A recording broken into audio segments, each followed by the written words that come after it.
First, let's go with the board. SEDC Executive Board, if you all raise your hands. All right, thank you. And SEDC General Board members. There we go. I also like to say hi to the mayor.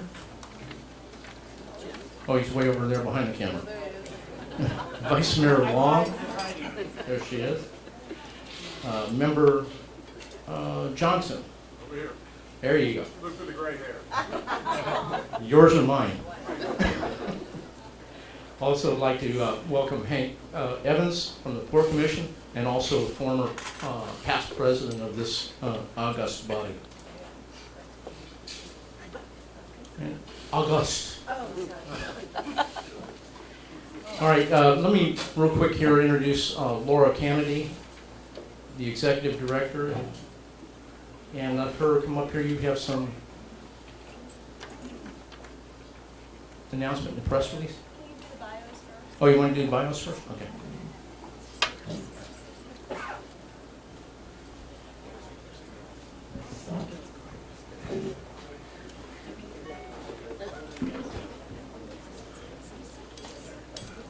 Today we're pleased to have two guest speakers. First, on my left here is John Walsh, CEO of Port Canaveral. He was appointed to this position on June 19th of this year. During the past 2 years, he has directed planning, engineering, design, construction, and development of more than $300 million in planned capital projects at the port. John has more than 32 years of construction, design, build, and real estate development experience. He's a former owner of general construction and development firms. He holds an MBA from Westchester University of Pennsylvania and a graduate management certificate from Wharton School of Business at the University of Pennsylvania. He's also earned a Bachelor of Science in Construction Management from Drexel University in Philadelphia. Thanks for being with us today, John.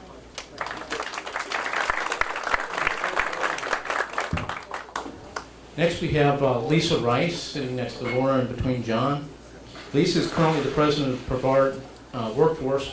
As president, Ms. Rice's responsibilities include leading the organization in the direction set by the board of directors for Brevard Workforce for both board activities and Brevard Workforce Career Center activities. She is ultimately responsible for all areas of management, contracting, service delivery, infrastructure, community relations, and a $20 million operating budget. Before joining Brevard Workforce, Ms. Rice served as Brevard Workforce board member, vice chair, and committee chair for 5 years. Ms. Rice has a long history of community service, which includes serving as past chair for Lead Brevard, past president of the Zontic Club of Melbourne, foster home for Golden Retriever Rescue, and volunteer for the Central Brevard Humane Society. Her career includes occupations in the healthcare industry, a political background as a lobbyist, and a legislative assistant to Florida State Senator Winston Bud Garner and Representative Harry Good Jr. Ms. Rice has her master's in public administration from the University of Central Florida, her Bachelor of Science in Business Administration from the University of Colorado, and her master's in executive leadership for business administration with the University of Nebraska and the Gallup University. She and her husband, Troy, have lived in Brevard for 22 years and currently reside in Rockledge with their 3 rescue dogs. Thanks for being with us. Okay, now Laura, you ready? Okay. Well, welcome to our fall luncheon. I did want to note that we had Port Commissioner Hank Evans. He was Port Commissioner-elect here last fall. And I'm going to wear 2 hats today. Again, thank you for coming. Michael Powell, our President-elect and membership chair, could not be here today. As many of you know, he's the director of Space Coast Regional Airport, a spaceport territory. And he is over meeting with the FAA in Orlando today and sends his regrets. He asked me to fill in regarding the membership drive, and I did want to let you know that there are many members in the room. I didn't see some hands raised, but there's more members than hands raised. Please recruit the people who are not members, and there is literature regarding the organization and the applications by the door on your way out. We wanted to recap just a little about what's been happening this year. There's a lot of exciting things. We have 2 mantras for today to remember. One is Choose Titusville, and you're going to hear that over and over again. So our new website for economic development for the city of Titusville and SEDC is www.choosetitusville.com. It's a wealth of information about what's happening in the area. We also have recognized our partner organizations, including the North Brevard Economic Development Zone, which their executive director, Troy Post, is here today. And there's a lot of information on there. The main thing is Choose Titusville. If you can't remember my name and you can't remember the telephone number, just choose Titusville. We're on there. And if that doesn't work and you're on an airplane, in an elevator, or scuba diving in the Caribbean, remember, just call Laura at City Hall and we'll get you moved to our city or expanded in our city. The other mantra for today, and I think actually Vice Mayor Long knows this, my mantra is keep it moving forward. I think we're going to demonstrate a little bit of that today too. I also wanted to say thank you so much to our speakers, because they are our partner organizations, and without the kind of partnership and ability to pick up the phone, just like I do with my board members, to pick up these partner organization heads and say, this is what we need to do, this is how we need to get it done. We go from point A to point B like lightning speed. And so we're keeping this moving on the tracks, and I think you're going to hear a little bit about that too. I wanted to recognize a couple people in the room. Everyone's been anxious to meet and been calling my office. As you know, this year, Eckler decided to open their world headquarters in Titusville. And actually, they've been here, but they decided to stay here. And they're building up to, over 200,000 square feet on Grissom Parkway on a 60-acre site that's part of a bigger 134-acre site that was sold earlier this year. And so Matt Jordan is the CEO, and Vic Pompino is the COO of Eckler, and we are just ecstatic that you've chosen to stay here in Titusville, and you're really a fabric of the community. That's what some of our economic development is targeted at, is having mom and pops grow into companies like yours that have a global reach, and then Titusville becomes a worldwide stage because of you, and thank you so much for that.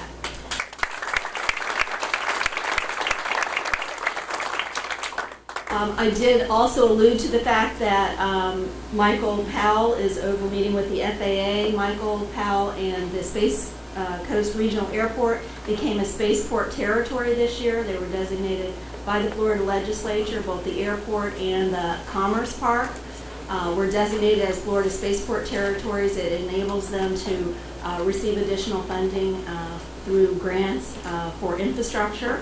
And as a few of you know, and we'll share with the rest of you, the airport also has an application before the FAA to become a FAA licensed spaceport for space vehicles that are X and Z class, and that means horizontal takeoff and unmanned takeoff vehicles. He's working very closely with the FAA towards getting his licensing for that. I spent last week in New Mexico for the second year with the International Symposium of Commercial Space, and there the commercial space providers say they want to be here. So our job is to keep it moving forward and have them land and launch from the Space Coast.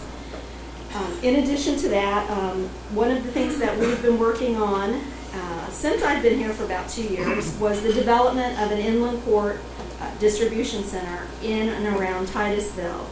And John Walsh is here. We've been working, and I think he's going to share a lot more about that. Again, the focus of this is cargo and perishables, and so in North Brevard. So we're really excited about that. And then I also wanted to introduce two other gentlemen, and they came up from Miami today in order to be with us. And you may have received a press release last Friday that came out of my office. There'll be more of that going forward, but the Flagler Development Company has decided to commit to development of up to 3 million square feet of industrial warehousing and high-tech distribution center adjacent to what we hope to be, if I'm allowed to say this, the Inland Port and Distribution Center in Titusville. So it is called the Titusville Logistics Center, and we are co-marketing that with Flagler. And I believe that because of the brand of Flagler and the reach of Flagler, we will get a lot of interest in our community. Robert Richter is here and Dan Marcus from Flagler. And Robert and I will be working very closely. Robert has a lot of ties to South America in distribution, and so we're very excited about that. This will dovetail into what John is going to say. But I did want to thank everyone for being here. And we have an exciting, compelling program, and it's a reason to be a part of SEDC and make the connections that we all need to do to keep it moving forward in Titusville. Thank you.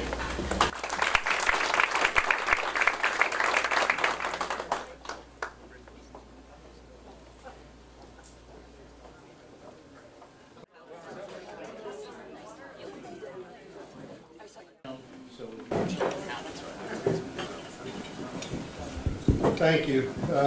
Lisa and I were just talking. We're never sure whether, any of these meetings that people come for the speaker or at a great restaurant like this. We think the food has about 75–80% of the draw on any given day. So I'll try not to give anyone indigestion, especially one of my own commissioners, as we keep going. Well, first of all, I want to thank Art for the invitation and Space Coast Economic Development for inviting us to come speak to you briefly today. And Lisa and I are really in the same business, and that a lot of what this port has been focused on is creating jobs for Brevard County and getting it back to work, just like workforce. So I'll let her focus on all of that, but some of the things we're doing are geared especially for that. And I had the opportunity at our AAPA convention to have a little bit of time with the governor, and then he flew in here for a ribbon cutting last week, and I got about another half-hour one-on-one with him one morning last week, and told him a little more about some of the development that the port's doing, and he said, well, how many jobs are you going to create? And I said, well, how much money are you going to give me? He said, how many jobs are you going to create? I said, how many jobs are you going to create? So as a governor, now we just need to come to the middle in some kind of compromise here of how many we can create and how much you can help us to create those. So we probably will be getting more. At the convention, he released $9.7 million for additional grants to the port as part of our container terminal that is going on the north side. So very appreciated funds. Those are 50-50 match, so that turns what we had originally capital budgeted for to grow, so we can continue to build and bring that in.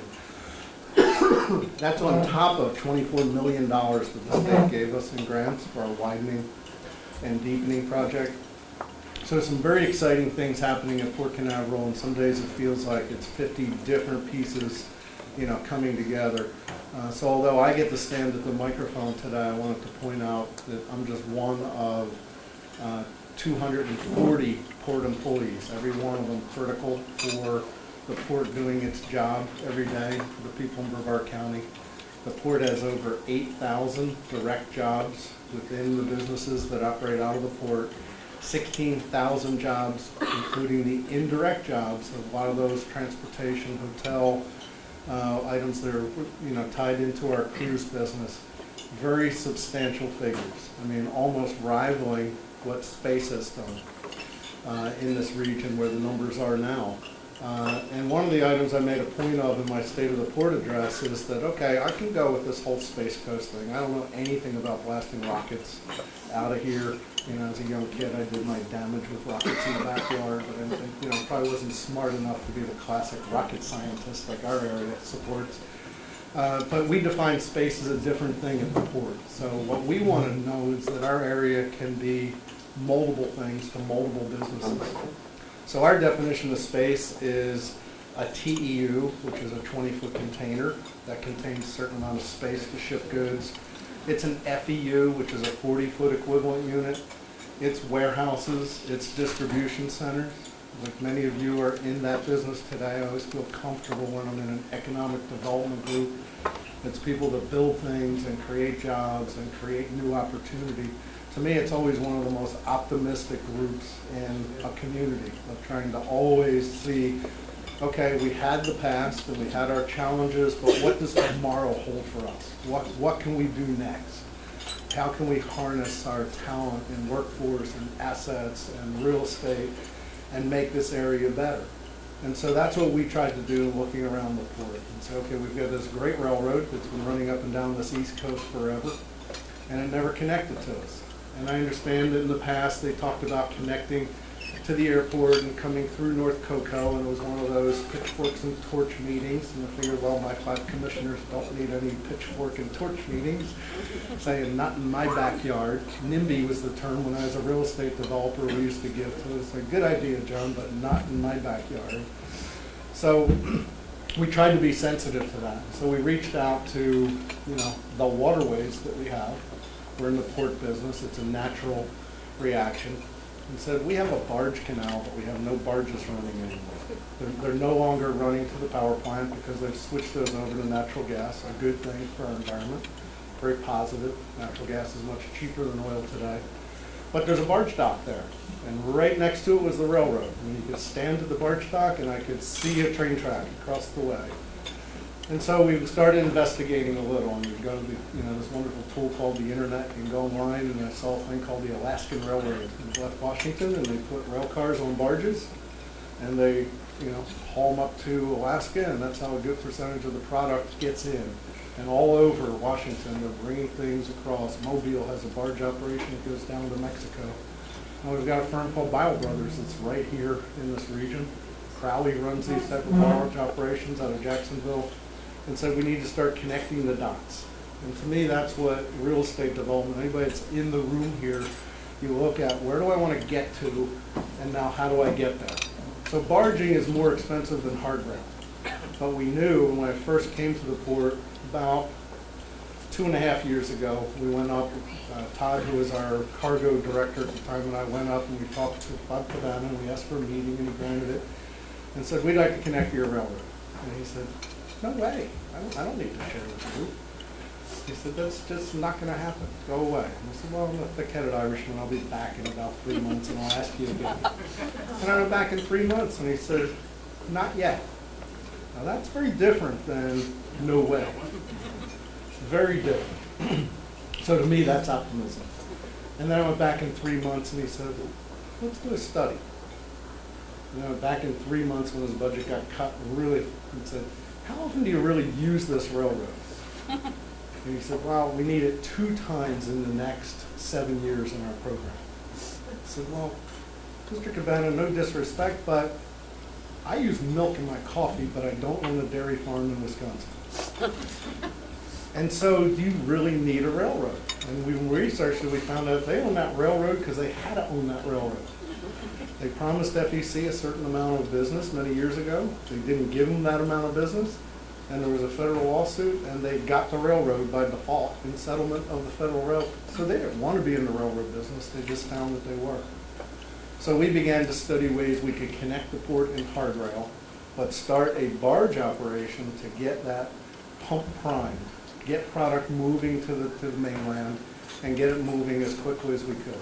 We went to the Air Force and we said, we have an idea. The land mass goes down the Air Force side, and we'd like to come into your base. Well, anyone that's ever worked with the Air Force, really no disrespect to this, but they didn't say no, but they gave us a spreadsheet with 56 reasons why it wasn't a good idea. Now I have Mr. Cabana saying, hey, let's do a feasibility study. And I have the Air Force saying 56 reasons why it's not a good idea. And a lot of reasons, in all due respect, that it's not a good idea because they have launches and rail and vibration can have negative impact. They've got security concerns. So we respected that. And we said, let's connect. So those projects are moving ahead. Our commissioners approved a series of feasibility studies. We're now looking at environmental, what's going to take to cross the river. We're looking at 1963 and 1965 agreements between the state and NASA. Jim Dubay, who's in the back of the room, is in the middle of this whole process in trying to, put the pieces together. How do we take the hurdles down and connect? But we also went over to OUC, and we met with Orlando Utility Commission and said, you own a power plant on the river, and it has a barge dock, we'd like to use it. And they just looked at us and said, we're in the utility business. What do you want from us? We said, well, you know, you have, and then we found out Laura's already been there. She's already blazed that trail ahead of us and planted the seed with a few of them. And, you know, it was an idea that we said, you have an asset and you're not using it. We have a use and we need an asset. That's a marriage made in heaven. So we looked at, you know, what can we do to connect? And so we've hired an engineer. He's outlined some feasibilities. We actually met with OUC, about 6 or 7 of them last week. We're going through the due diligence. First thing in life when you're in the real estate development business, you learn do no harm. So they said, we'll let you connect if it doesn't cause us any problems. So that's the approach we're doing. And it's moving what I would call very quickly, but it takes time to do that. Our hope is that by the end of next summer, next fall, we are operational with a rail barge process. We have Hanson Materials, we have Morton Salt, we've got Seaport Canaveral, we've got, you know, 3 major players, CMEX and Lehigh Cement are also in the port, international names in trade that would love to connect to the rail. We've talked to exporters who would love to get product to go out into the Caribbean, into other areas from the port and connect those dots. But one thing I realized when I first took over as CEO is we had no way to get product off of ships and onto the ground. So what we did is we invested in this container terminal. The commissioners approved buying 2 used cranes. I didn't think they would be, you know, real keen on the idea of $20 million cranes when we had no business. So we bought $50,000 cranes. And we're restoring them and repainting them and putting them into place. The Georgia Port Authority gave us that opportunity. So now by next summer we will have an operating marine terminal, a container, that has a 600,000 TEU capacity. In basic standard Florida terms, that is a $60 million throughput business. The port does $65 million right now. That container terminal at maturity doubles the size of our port in volume. It creates 1,500 direct jobs. 1,500. And then once the product moves through the port, most things do not come in. You know, when you buy a container of a product, no one wants to buy that delivered at their house. If I buy a container of bananas or grapes, I'm not getting it delivered container load to my house, so you need warehouse and distribution and facilities to break down and bag and make that product table ready. That's where I think North Brevard comes into play. That we move that product into warehouse and distribution, logistics centers, what are called 3PLs, third-party logistics companies, and we get products going out and products coming in. They rent square footage. People that are in the real estate development business have opportunity here, and we can bring those 2 sections together. We can start priming our own pump so that while we still continue to say we are the Space Coast and we want to launch things, that's not my focus. I think we support that. We do everything we can to promote private space, but I think we diversify our economy, and we look to have 6, 7, 10 different strong businesses that are moving products in and through. We're moving in Central Florida to being a very large population base. The growth trends are going to continue. Florida moves this year going from the 4th largest state to the 3rd largest state. We eat, we have clothing, we've got distribution centers. A lot of that product is now going in and out of South Carolina and Norfolk, Virginia, and Wilmington, Delaware. So our approach is simply to bring those jobs home. We have a public asset that you all own if you're in the Port District. That is a 2-mile channel. It is a man-made port that can be expanded and deepened. And what I envision in the next 5 or 6 years is that we will have a barge operation running next year, hard rail connectivity to the mainland. We will have a very active container terminal, and we will have a robust real estate development market here in North Brevard with distribution centers. So by connecting those dots, working with the EDC, coming up with some incentives to help lure business here to Florida, that we can simply help ourselves. Washington is not going to give us the handouts that we need, but we can help ourselves every day by creating jobs, creating opportunity. The port will do its part. It can't do it all. It needs the cities like Titusville, like Cocoa, you know, the Cocoa Beach helping on our cruise side of business to have product and fun things for people to do. Our cruise business is growing, but our focus is taking our cargo operations and saying the Space Coast can have a whole second definition of space, and that we can have warehouse space for lease, for sale, filled with people in jobs. The Amazon.com warehouses that other parts of Florida are developing, we could have one here. We could have a number of logistics warehouses. We no longer have to have our fruit and produce come in through Wilmington and Philadelphia when it's coming up from South America. Think about that model. All the way up from South America, Latin America, into the Northeast, and down. No wonder it's 4 days of freshness when you get it at home. It's been about 2 weeks on the road. So if we can get that down, then it lasts a little bit longer in the grocery store and in places. So we are here.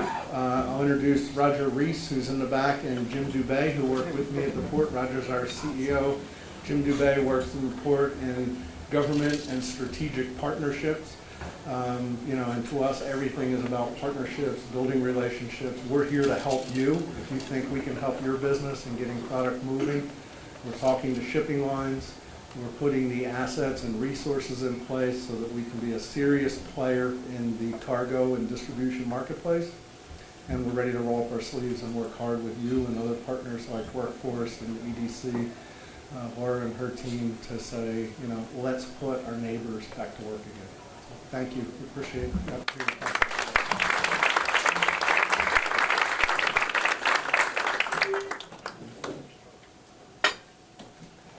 That's exciting. Put everybody back to work. Lisa, are you ready? Now, Lisa's got a lot of energy here, so you're just going to wake everybody up. So, if you haven't heard Lisa talk before, you're in for a good experience. It's all yours, Lisa. No pressure. No pressure at all. Hi guys, how are you doing? Some of you I know, some of you I don't. I hope to get to know some of you who are brand new with us. I'm Lisa Rice. I'm the president of Brevard Workforce. At your table, I've given you the PowerPoint that I'm speaking from. I'm not going to hit everything. That's why it's there, so you can read, right? If you can't read, I have a program for you, okay? So some of the things we're going to hit. We're going to talk a little bit about what's going on in aerospace. Honestly, I'm going to go really quick through that because that's backwards. We are also moving forwards, and there's a lot to tell you about. We have a new service model that I'd like to point out. We're going to talk a little bit about some startup and entrepreneurial things, some changes and impacts that are coming to your local workforce board, and I'm also going to give you a little bit of labor market information that you can wow people at a Halloween party with. How's that? And before I start and do anything else, I have to recognize that there is pressure because my chair of the board is here today, and that's William Shivers. So everyone tell him how wonderful this is, right at the end? So a little bit, aerospace workforce transition. We had over 8,000 aerospace workers that were impacted. Biggest thing that you need to know, we have over 4,300 as of early October who are reemployed. That is really, really cool, you guys, really cool. We're still getting more people employed, and we're doing some very unique things with them, one of which is something called Drupal training. Anybody ever heard of Drupal? Yeah, a few people. It's an open source software type of program that you can build websites on. The interesting thing about it is it's very community driven. So the people who learn how to do this, they work together and they build their modules together and they get contracts together, and you know, it's kind of like almost like a little clique. They call themselves Drupalites even, and it's very bizarre. But it also pays well. And so we have actually entered into a contract to train people. We've trained 38 people. I think this is amazing. 23 of them have been employed or have gotten contracts to do the Drupal work. That's a 60% success rate. That's amazing out of any kind of a training program that we do. So we're continuing to support that. If you know people who have some IT background, but are thinking kind of a little, I don't want to do this IT stuff all the time. Maybe they want to do a little bit different. Send them our direction so they can hear more about that kind of training. And we're obviously in support of all sorts of EDC projects. We've worked very closely with Laura on several. As she said in the beginning, it's a pick up the phone, tell us what you've got going, and we'll do some work to help you.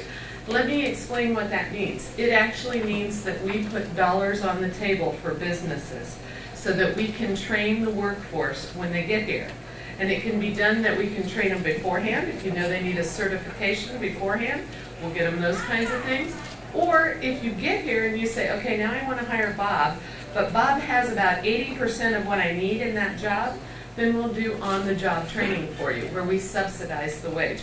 It's a beautiful kind of relationship we have with the EDC, and we're looking forward to doing even more of those. Okay, moving on. We set up a new business-to-jobs model a while back, and what we did is we said we're going to focus on some key industries that are in our area. You see the list of the key industries. Here's where we're moving forward. One of the big ones that is absolutely starting to take off, thanks to the port, it's wonderful that we're here together today, is around logistics.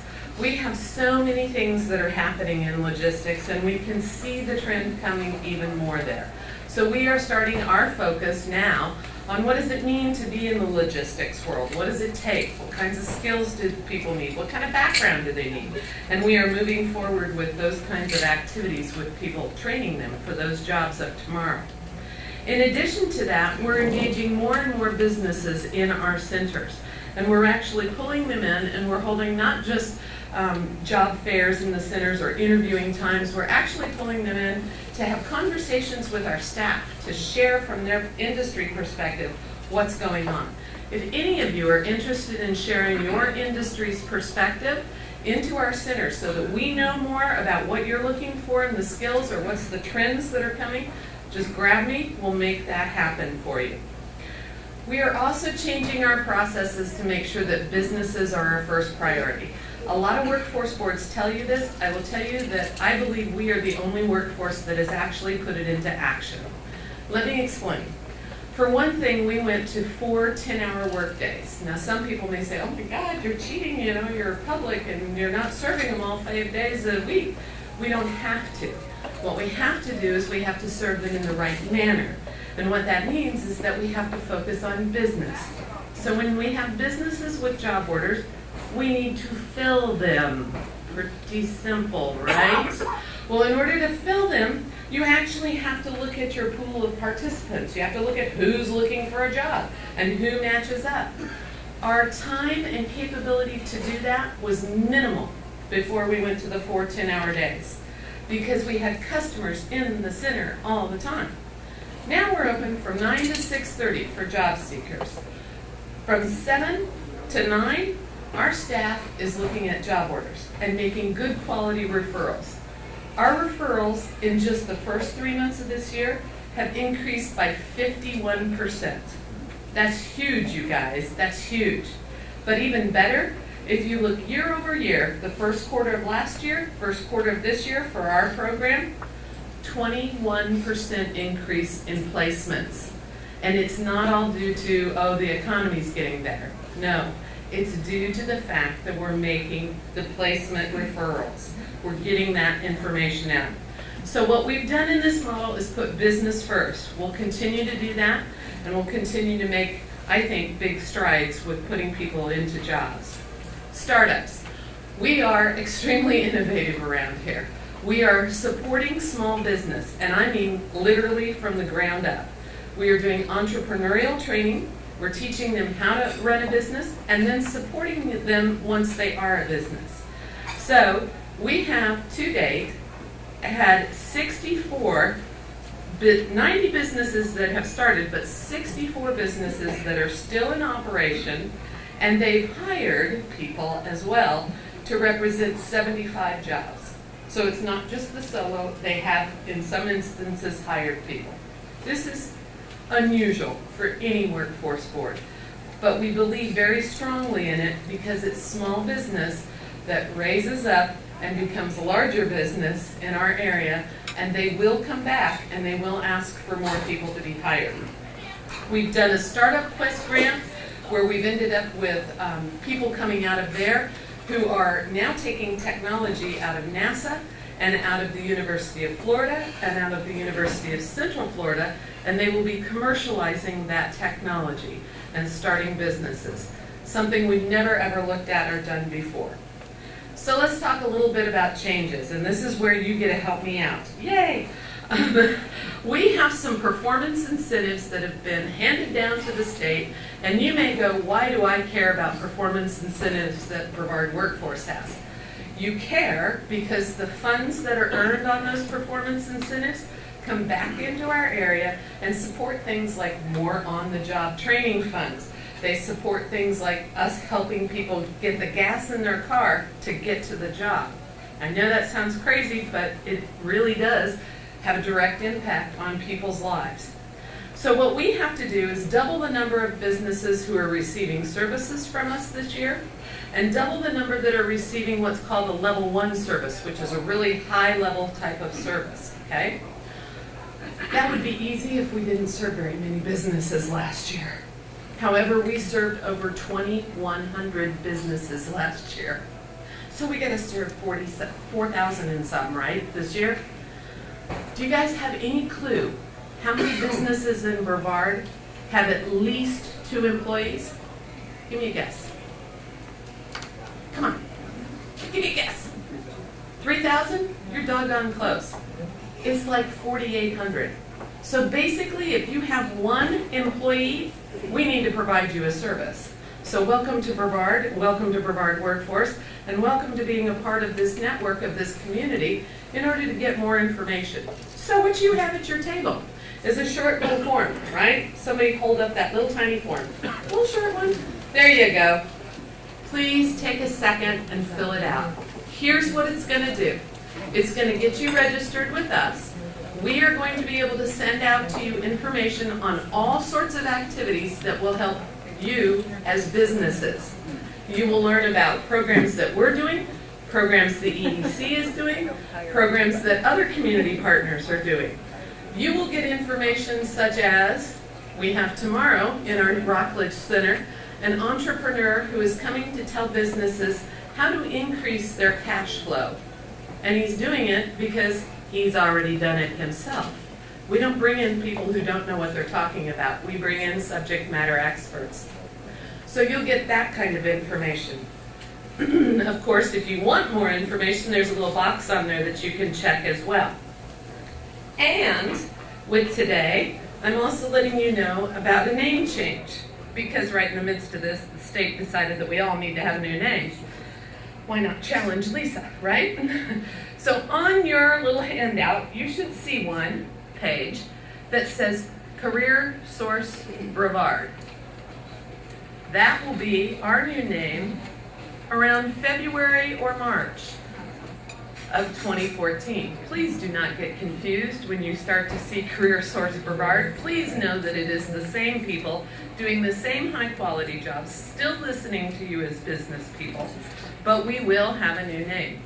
The state has decided to unify all workforce systems in the state by giving them the same kind of name.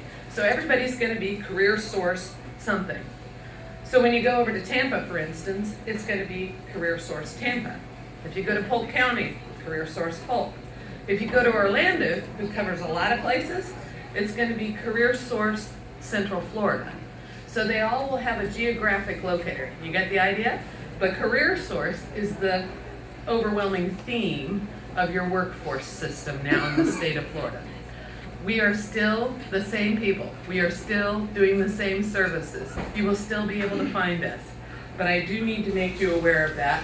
And it's also going to be something that I'm going to ask you to share with your friends as we go forward into next year, so that they can understand too that, oh, that's okay, that's still Brevard Workforce. They're still doing the same stuff.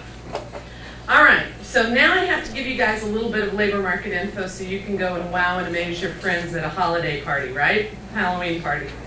Our labor force has over 273,000 people working, that are available to work, I should say.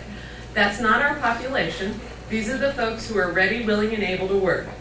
We have a little over 252,000 that are actually working. That's why we have a 7.8% unemployment rate. We're seeing that unemployment rate drop. Our average salary here now is a little over 43,000. That's not too bad, but just a few years ago, it was 48,000. So we have lost some of the high-paying jobs, and that's why we're seeing that decline. However, our job orders are definitely trending up. This is a great sign. And in particular, they're trending up in construction, which is usually our first economic indicator that says that the economy is growing and that we're starting to see a recovery. Government and manufacturing jobs are down slightly. Government makes sense. We haven't recovered yet from the recession totally, so it's taking a while for those tax revenues to come in. Manufacturing, here's what we believe a big part of that could be, and it is a big concern for us, and that is that we may not have enough of the skilled workforce that's needed in manufacturing. Bingo, right? Well, you don't just pop out a machinist, you know? I mean, sorry, haven't been able to do that. So we are now trying to figure out with manufacturers exactly what's needed. How do we get people trained? How do we get the kids of today excited about being in manufacturing? Because they're still thinking of the old school world of manufacturing, right? It's not that way anymore. There's a lot of computers involved. It's not that dirty and that, you know, the stuff we used to think of. So there's a huge push that's going on now for us to change the face and to change the perception of manufacturing. And we will be working very diligently on that over the coming years, which plays also really well into what's happening out at the port.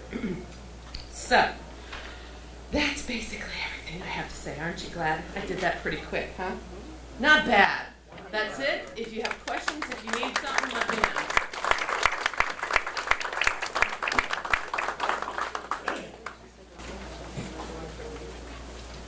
I told you she was energetic. The Brevard workforce does a great job. Our company's got her on speed dial, and we're still waiting for those engineers and stuff to come popping out, but we'll get there. I think Susan's waiting too. Let me know when. Yeah. So anyway, let's move on real quickly here. Recognitions and awards. Dale, how about you stepping up, please?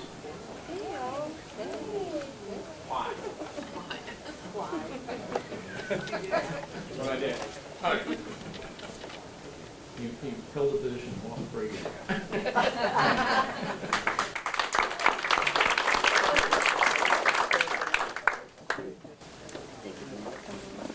Yeah. Get the better side here. Congratulations on finishing your meal.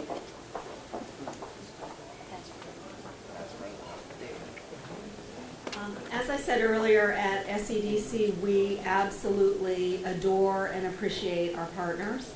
And we send all of our speaker partners home with something to put on their office desk so they remember that we have such a great relationship and they know who to call, and we have an open door, open telephone policy.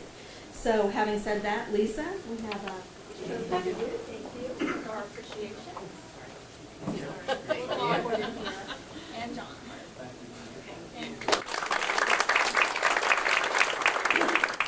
And I just wanted to thank Donna, she's not in the room, Donna with Dixie Crossroads for putting on this wonderful luncheon. She does this for us every year. And Kathy Daniels, the city council and city manager's assistant, snuck out, but she's been pinch hitting for me as an assistant for about 10 months, and I wanted to thank her. I wasn't sure if she was getting chocolates or flowers, so we got chocolate flowers from Cafe Chocolat, our local chocolatier, and we'll send those home back to the office with Mark to give to Kathy, but she's been really great. And I also wanted to introduce our new economic development assistant, Pam France, and you guys will be meeting her soon. So thank you so much, and thanks for coming. You think Mark will get those all the way back to her? What chocolate?